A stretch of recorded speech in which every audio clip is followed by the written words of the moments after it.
দেখেন এখানটা জামাই হিসাবে নয়, কি বুঝলেন, আমার জামাই হচ্ছে অন্য জিনিস, জামাই জামাই আর জায়গা আছে, কিন্তু মানুষের জন্য কাজ করবে, দশের জন্য কাজ করবে, জামাই করলেও আমি খুশি হব। আর জামাই যদি নাও হয়ে দশের জন্য কাজে, সমাজের কাজে, তাতেও আমি খুশি হব, কি বুঝলেন। যদি মানুষের কাজ না করে সে জায়গায় আমি কেন, কেউই খুশি হবে।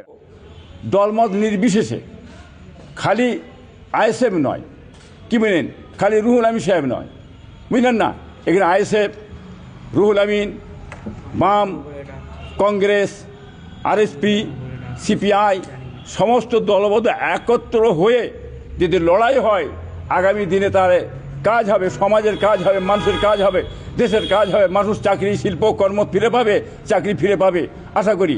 হ্যাঁ, তাহলে এই যে সরকার আছে, তৃণমূল সরকার, এ ধোঁকা, এবং বিজেপি সরকার ধোঁকা,